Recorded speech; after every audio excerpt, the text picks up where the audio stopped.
Well, thousands went to see UW graduates get their diplomas today, but first they were confronted by pro-Palestine protesters.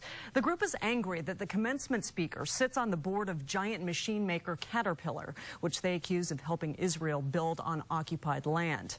Kiro 7's Deborah Horn is live at CenturyLink Field in Seattle. And Deborah, why did they choose this setting to protest?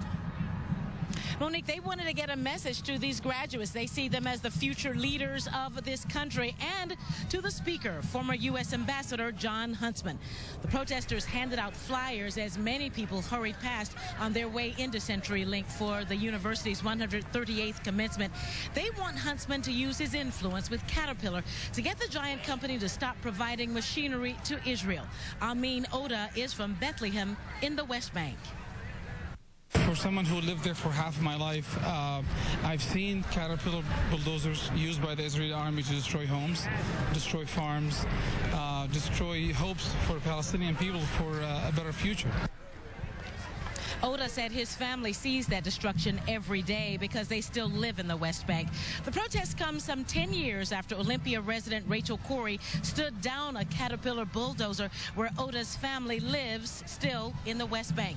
Corrie was killed. Now, so did anyone here hear their message? Well, we're working on that part of the story for you tonight at 5:30. We'll see you then, Deborah.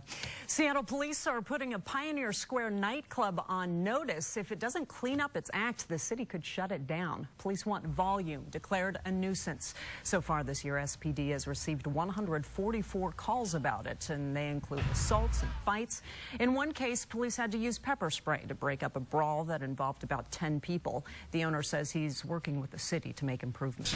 Jeers before cheers at the UW commencement today. A pro-Palestinian protest targeted the commencement speaker, former U.S. Ambassador Jon Huntsman. The group wants Huntsman to get Caterpillar to stop selling its machinery to Israel. Kiro 7's Deborah Horn is live right now at CenturyLink Field. And Deborah, did that protest disrupt the graduation? Not in any way, Monique, but the people out here stood out here for a couple of hours handing out these flyers. They were nearly lost in the crowd, these protesters who used the University of Washington's 138th graduation ceremony to thrust the institution into the conflict in the Middle East.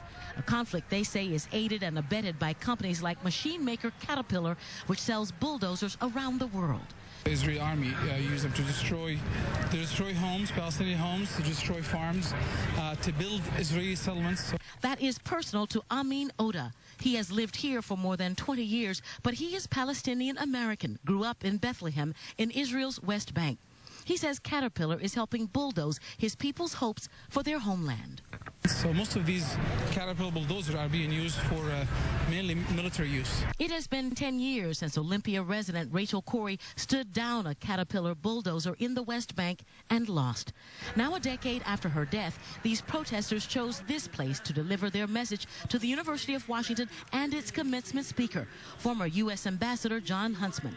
Huntsman sits on Caterpillar's board of directors and, say protesters, is in effect taking sides in Israel's conflict with the Palestinians. Graduation is a time when we can all reflect on our educations, on how we want to live, how we want to act, and standing up for human rights at this time is a great way to start. They did manage to hand out these flyers to a number of people, but of course they never saw Jon Huntsman in person.